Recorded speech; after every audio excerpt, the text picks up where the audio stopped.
magluto ta karon og kaldereta me kambing. Wala natin ka-take gamit ang mga ricados, patatas, carrots, uban pa. Ang kaning pabukalan daan. Bukal. O to kayon. Okay. Op. Ulo ka ni. Tapos idoy ng sabaw, ibutang isahog ang mga gulay panakot. Ahos, bombay at sal. Kumang gisahon kadali.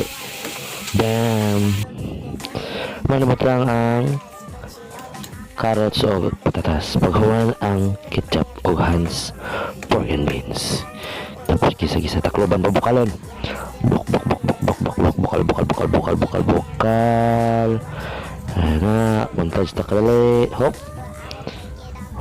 Pikas na pod. Hop. Tapos simmer this for pila ka mga minuto atong takloban.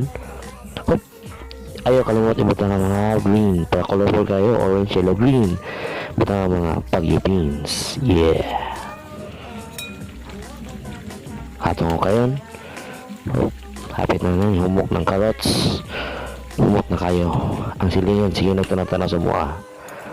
Kulang na lang mo ng petser, may sudan. Pero char lang. Butang na to ang mga green peas. Siyempre, pag green peas, ang green beans na ay green peas. Pangit ang joke. Atong katawan.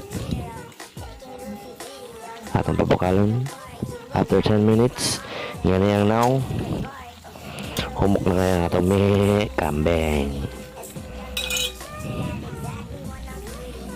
And atong na nga ganong ipapurada para mas creamier at mas lami siya, ipapurada. Ayaw kalimot, ipapurada. Hop. Gamitan na ito siya mata technique. Kung feeling mo gusto ka mas creamier, add more. Pag dili, gamay ra. And then atong kayon, katawon. Ato siya pabukalon just for 15 more minutes, 10 to 15 minutes. And syempre, malami na siya now. Voila! Anak na ang atong kaldereta. Me. Okay ba? Oh yeah. So loto na siya no. At tanawa. Puti na kayo, creamy na kayo sa lami. Sa lami impas na po na atong kanon na ni. Ang atong diet. Imbis na maintain ta sa atong hawak.